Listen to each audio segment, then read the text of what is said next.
Y'all took away my little brother for nothing. Like, that be the shit, and that's what make a motherfucker be wanting to get into it with y'all, because y'all ain't got no respect. What's up, bro? What's up? Hell no. Y'all took away my little brother for nothing.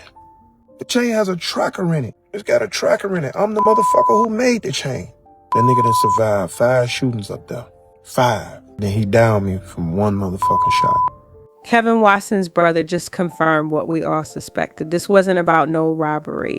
The people who killed Kevin were people he trusted, people he helped, people who smiled in his face. Most of these niggas that's around you, they get around you, feel me?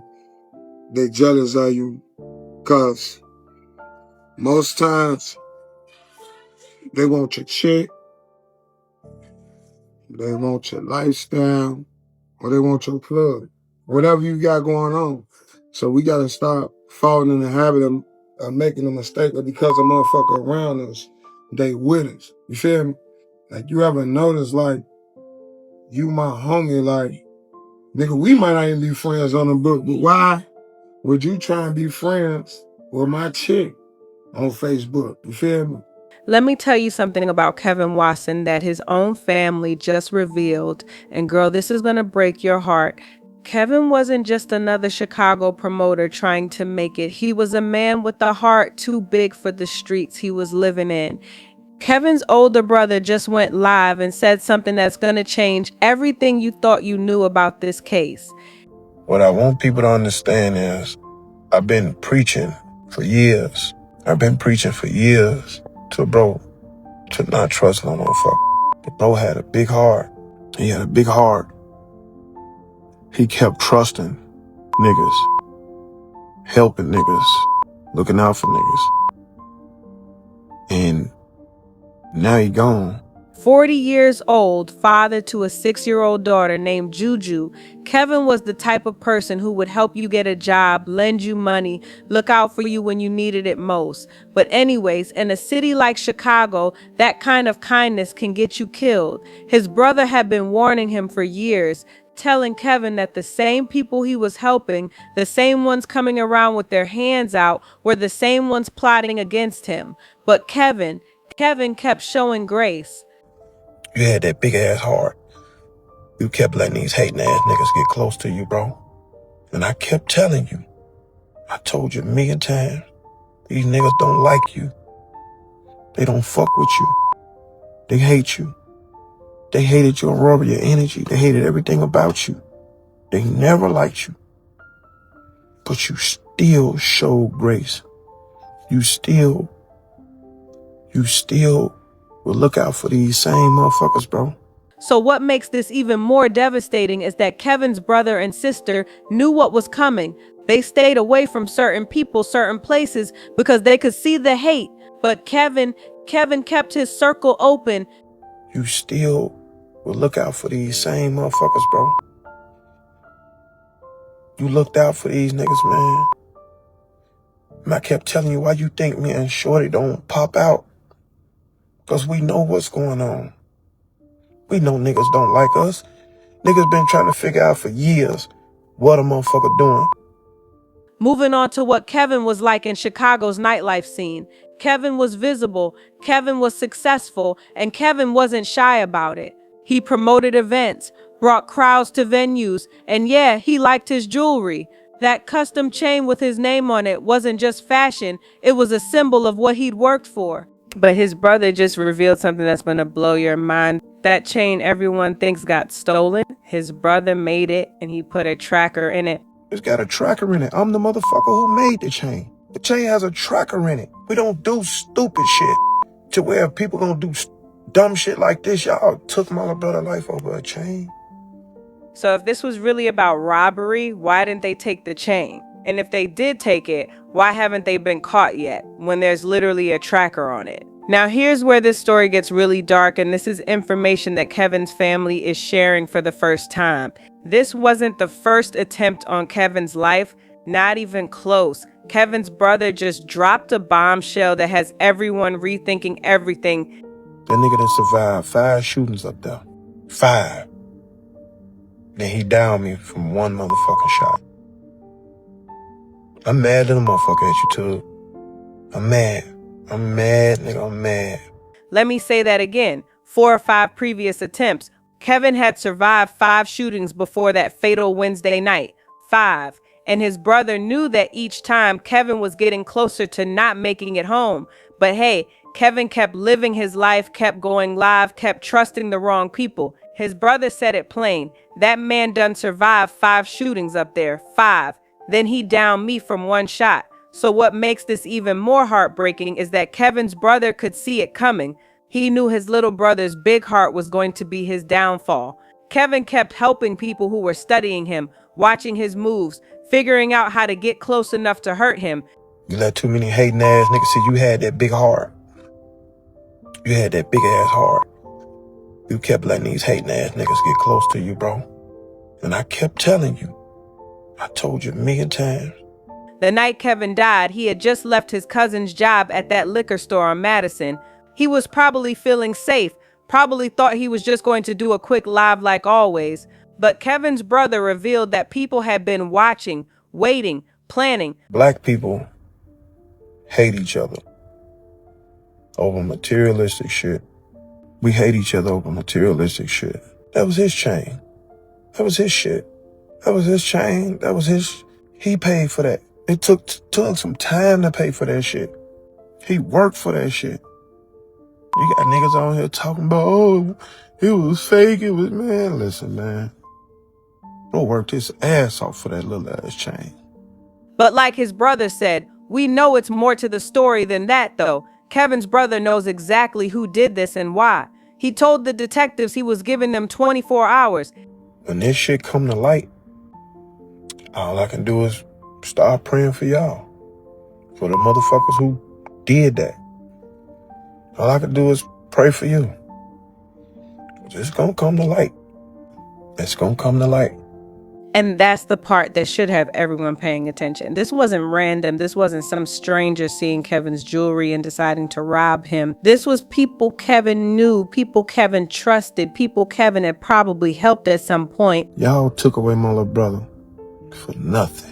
That nigga done survived 5 shootings up there. 5. Then he downed me from one motherfucking shot. Kevin Watson was murdered by his own circle, and his family knows exactly who did it. Now, let me tell you what happened that Wednesday evening, and with Kevin's brother's testimony, we finally know this wasn't what it looked like. Kevin was sitting in his car going live like he always did, talking about the same club issues that had been bothering him. But the people who are about to kill him, they had been planning this for a while. Kevin was still focused on his phone, talking to his audience about promoters not getting enough respect. I don't speak how I feel about anything. Ain't no motherfucker gonna do nothing to me about it. You feel me? But like, come on, bro. Hold on. But like his brother said, Kevin had survived 5 previous shootings. 5. This was attempt number 6, and Kevin's killers had been watching, waiting, studying his patterns. Like, who the fuck is you talking to for real, even talking like that? Like, that be the shit, and that's what make a motherfucker be wanting to get into it with y'all, because y'all ain't... Then you hear voices getting closer. Kevin's attention shifts, but by this point, these weren't strangers approaching him. got no respect. What's up, bro? What's up? Hell no. According to witnesses, Kevin was talking to someone he knew, someone who followed him to his car. When Kevin tried to get away, that person pulled a gun. Kevin fought back, tried to wrestle the weapon away, but during that struggle, the gun went off, 1 shot to the chest. After surviving 5 previous attempts, the 6th one finally got him. But here's what's really going to mess you up. Kevin's brother just revealed that the killers didn't even succeed in what they came for. For the stupid motherfuckers that came and robbed him for the chain, you didn't even get the chain. So what was this really about then? If it wasn't about the chain, if they didn't even take it, why did Kevin have to die? His brother knows the answer. To where people gonna do dumb shit like this, y'all took my little brother's life over a chain. Over a chain. Wasn't worth it, fellas.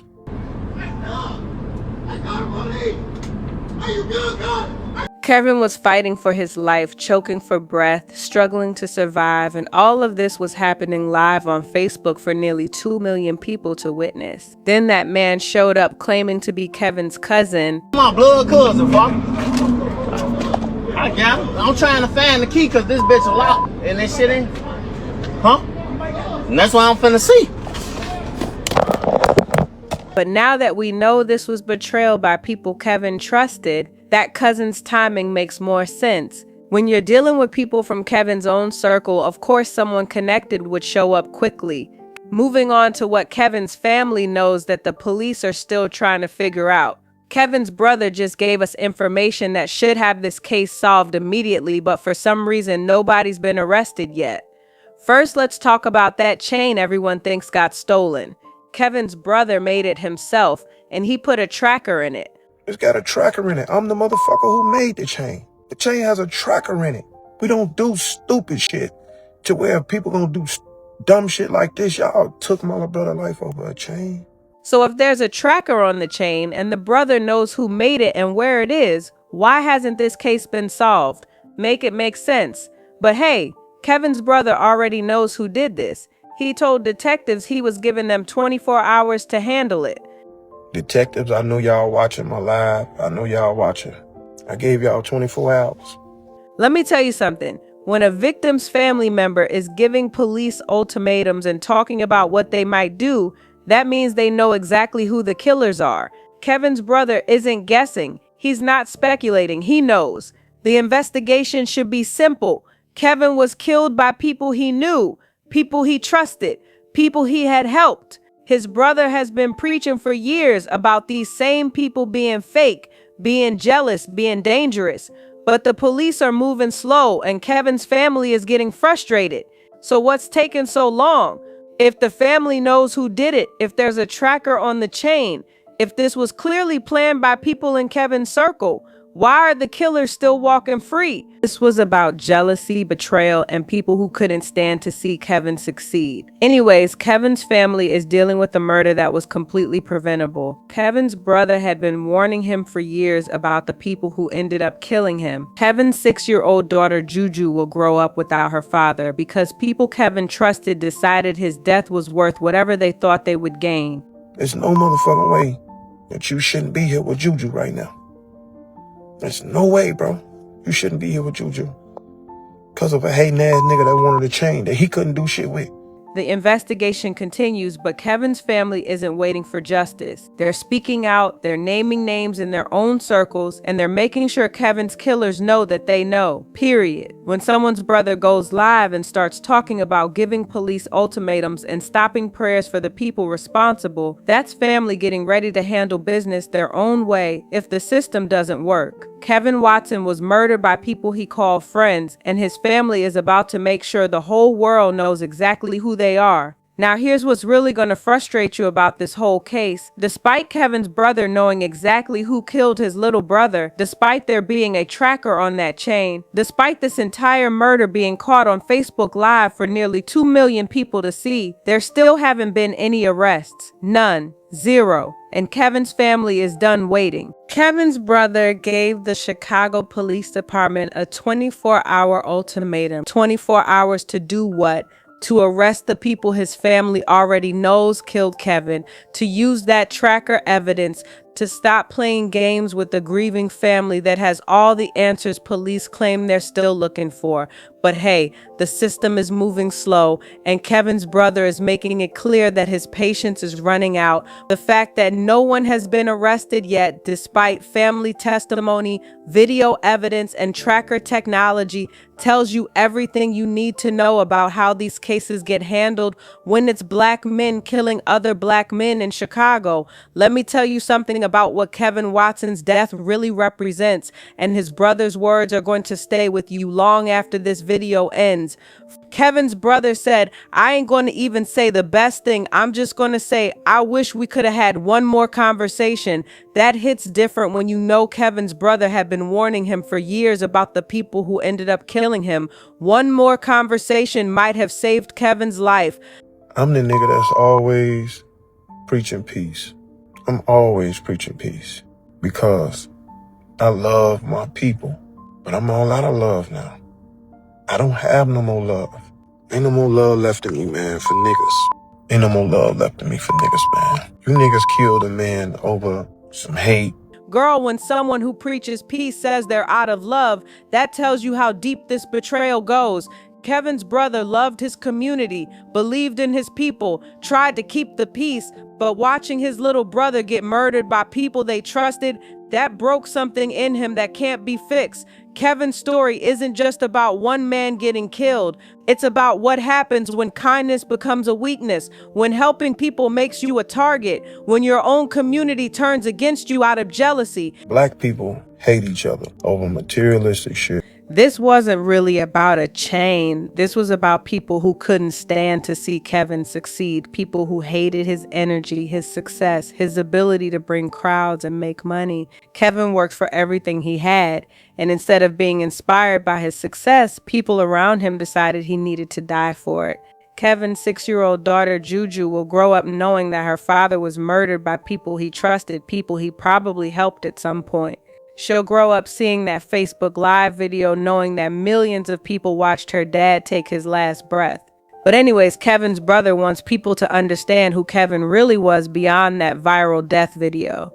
Kevin had a big heart. Kevin helped people get jobs. Kevin looked out for his community even when his own family was telling him not to trust those same people. That's the tragedy here. Kevin's siblings could see the hate, the jealousy, the danger, but Kevin kept his heart open anyway. He kept helping, kept trusting, kept believing people could change.